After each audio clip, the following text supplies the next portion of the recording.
Hello, my name is Andrea. Welcome to Chapter 8. In this class, we're going to talk about epidemiology. This lesson is divided into three parts. In part 1, we'll talk about rates. In part 2, we'll see incidence and prevalence.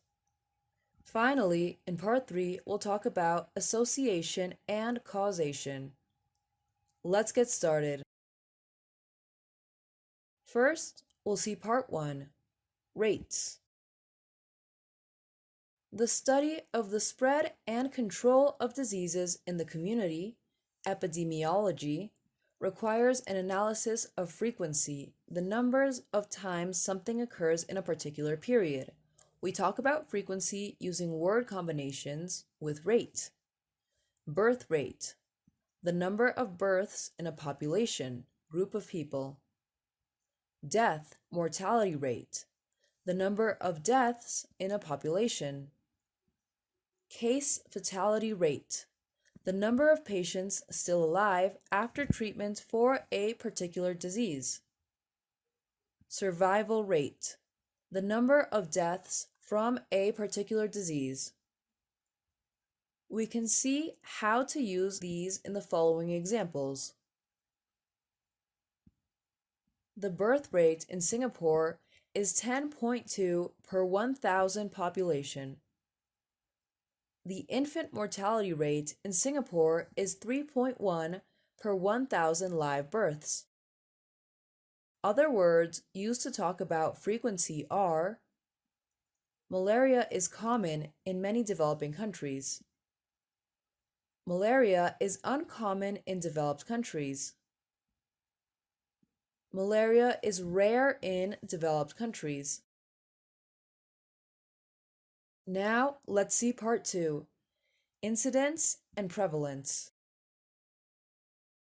The prevalence of a disease is the number of people in a population who have the disease at a particular time.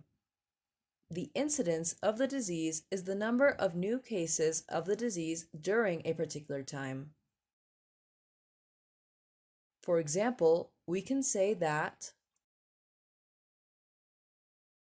the incidence of malaria is high in many developing countries. The incidence of malaria is low in developed countries. The incidence of HIV infection is highest in sub-Saharan Africa. The incidence of HIV infection is lowest in the Caribbean. Note that it's incorrect to say the incidence of malaria is common. We can use the word common when making comparisons. The incidences of a disease in different groups are often compared. Rheumatoid arthritis is more common in females than in males. Rheumatoid arthritis is less common in males than in females. Men and women are equally affected by restless leg syndrome. Finally, let's see part 3, association and causation. Studying the incidence of disease in particular groups of people can lead to the discovery of causation, what makes it occur. For example, the high incidence of lung cancer among cigarette smokers suggests that smoking is a causative factor in the development of lung cancer. However, care must be taken not to assume every association between a disease and a measured variable is causative. To say there is an association between two things simply means that they occur together in a certain situation. For example, several studies have indicated high rates of lung cancer in cooks. Although this could be a consequence of their work, perhaps caused by carcinogens in fumes from frying, or it may be simply because professional cooks smoke more than the average. In other words, smoking might confound the association with cooking. That's all for today's lesson. I hope you enjoyed this class.